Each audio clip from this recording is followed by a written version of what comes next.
toute la créature de Dieu était sous l'autorité d'Adam. Adam, en acceptant d'obéir au diable, a vendu ce droit. Il est devenu l'esclave.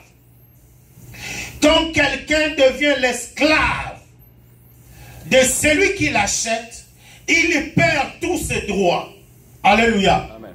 Vous avez étudié l'histoire à l'école secondaire et vous connaissez bien au Moyen-Âge ces temps de la féodalité où les esclaves n'avaient aucun droit. Un esclave qui avait femme et enfant, si lui, papa, devient esclave, sa femme et ses enfants automatiquement deviennent esclaves. Donc, ils n'ont pas de droit. Il devient la propriété de celui qui a acheté le père. C'est la même chose avec l'homme. Quand Adam est tombé sous l'autorité du diable, tous ceux qui venaient dans la lignée d'Adam devenaient esclaves du diable. Amen. Cela a fait mal au cœur de Dieu. Et Dieu a commencé à réfléchir. Il s'est dit, comment je peux récupérer l'homme, le remettre à mes côtés. Parce que Dieu est juste. La Bible dit que Dieu est juste. Et Dieu a mis sa parole au-dessus de lui. Il avait dit alors que celui qui péchera mourra. Amen. Amen. Et quand l'homme a péché, il a fait ce que le diable a fait. Il a pris la sentence que Dieu avait prononcée sur le diable.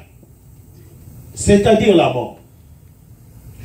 Devant la face de Dieu, tout païen est condamné. Non pas que c'est Dieu qui le condamne, mais c'est la loi de Dieu qui le condamne. Dieu peut vouloir le récupérer, mais tant que la loi de Dieu subsiste, et que cet homme ne satisfait pas les conditions de la libération, Dieu ne peut pas le sauver malgré son amour. Et ici, je tire l'attention de ceux qui pensent que parce qu'ils sont nés de familles chrétiennes, d'ailleurs, il n'y a pas de famille chrétienne, il n'y a que des hommes chrétiens. Alléluia. Généralement, nous avons cette incompréhension dans notre tête, parce que papa est chrétien, maman, que nous disons souvent, je suis né d'une famille chrétienne. Non, il n'y a aucune famille qui est née chrétienne.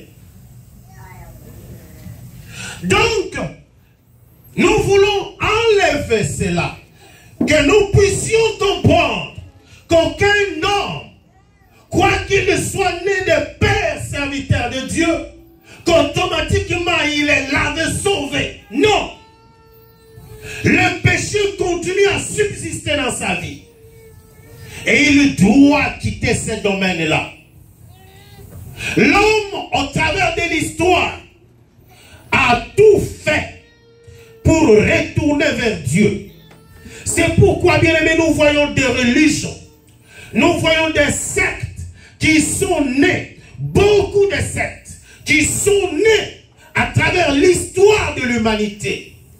Tout simplement parce que l'homme, se sentant condamné, veut retourner auprès de Dieu. Dieu a vu ça. Dieu a regardé, il a vu que l'homme a envie de retourner auprès de lui.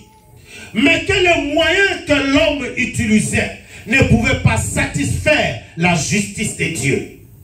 Amen. Quel que soit ce que tu peux faire, tu ne pourras jamais satisfaire à la justice de Dieu si tu ne marches pas de la manière que Dieu veut. La voie, tu ne suis pas la voie de la justice que Dieu voudrait que tu suives. Et cette voie, c'est la seule. C'est Jésus-Christ. Amen. Amen. La Bible dit que Dieu a tant aimé le monde qu'il a donné son Fils. Son Fils. C'est seulement par le Fils. Comme l'a dit encore Jésus. Il dit, je suis le chemin, la vérité et la vie. Nul ne peut aller au Père que par moi. Que par moi. Que par moi. Alléluia. Amen. Ce n'est pas par les bakoko. Nous entendons souvent le Dieu des... Oh.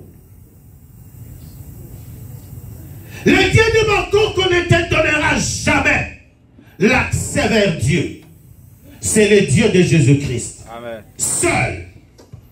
Parce que Dieu n'a prévu qu'un seul moyen. Dieu n'a prévu qu'une seule voie. C'est Jésus. C'est pourquoi nous évangélisons. C'est pourquoi nous nous donnons la peine de dire aux hommes que Dieu vous aime. Et que l'unique voie, c'est accepter Jésus-Christ dans le cœur comme Seigneur et Sauveur. Ici, ou ce matin, nous n'allons pas donner un cours théologique. Parce qu'il y a tellement de choses à dire sur ça. Il y a tellement de choses, tellement d'exemples à vous donner dans la Bible, tellement de choses qui sont cachées qu'il faut révéler à d'autres personnes pour qu'ils comprennent que Jésus-Christ est la seule voie. Bien aimé, vous savez que l'homme, même en Israël, nous disons que Israël c'est le peuple de Dieu, mais même eux devaient suivre la voie de Dieu. C'est pourquoi en Israël, ce sont des bêtes qui ont souffert. On attrapait des boucs, on attrapait des taureaux, on versait les sangs pour que l'homme soit couvert de ses péchés. Qu'est-ce qui se faisait en Israël? Si quelqu'un pêche, pour obtenir le pardon, il fallait un bouc, il fallait une vache. On l'amenait devant le sacrificateur. Et l'homme devait poser sa main droite sur la tête de l'animal. Et il devait citer ses péchés. Alléluia. S'il avait commis l'adultère, il devait dire, j'ai commis l'adultère, Dieu pardonne-moi. S'il avait volé, j'ai fait ceci, j'ai fait cela, j'ai fait cela. En fait, la signification c'est quoi? Les péchés que moi j'ai commis, comme c'est moi qui dois mourir, mais comme je ne peux pas mourir, parce que j'ai envie de vivre, je le communique à l'animal. Que l'animal meure à ma place et que moi je vive. Alléluia. Et il communiquait ses péchés.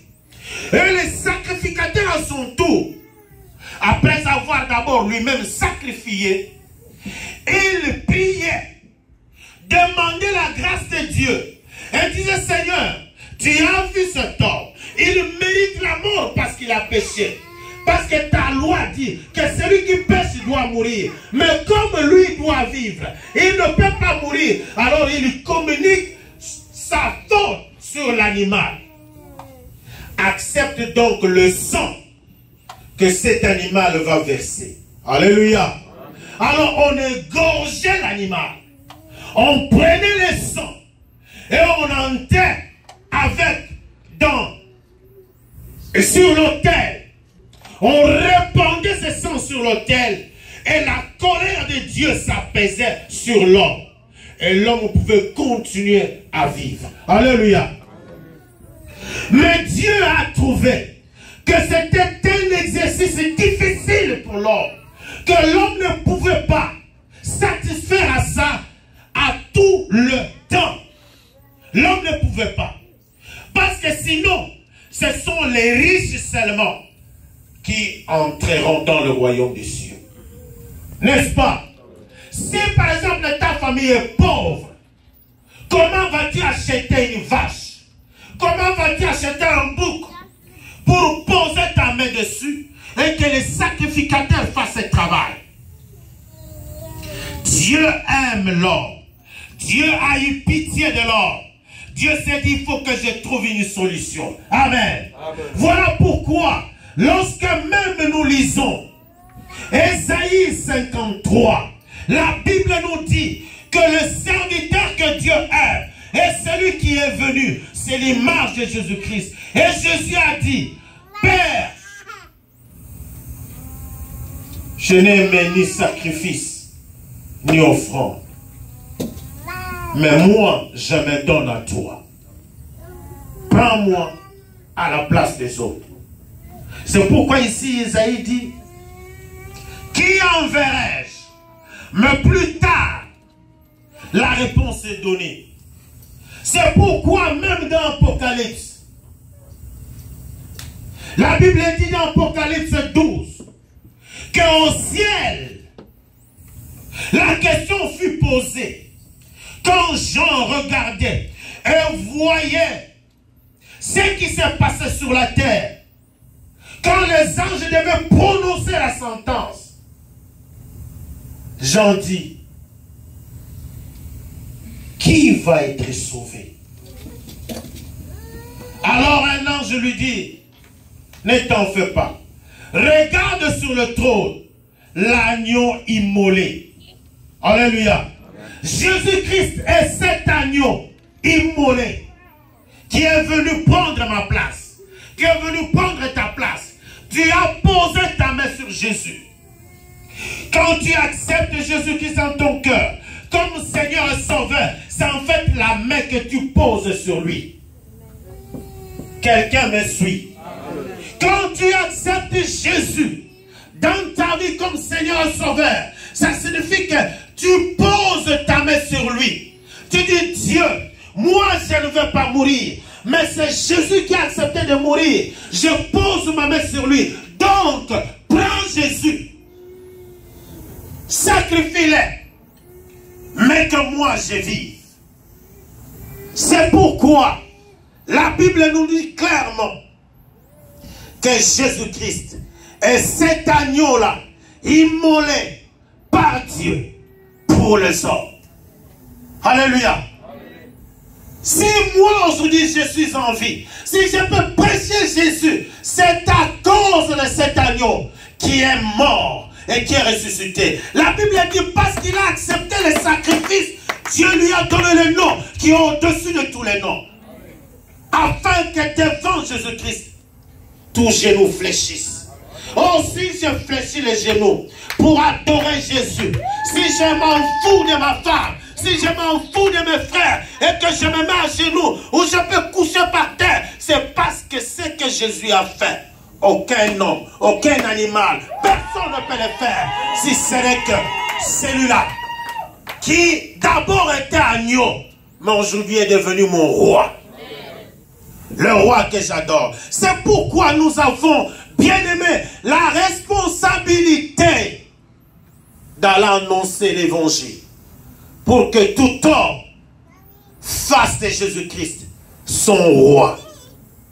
Qui enverrai-je, dit Dieu? Qui enverrai-je?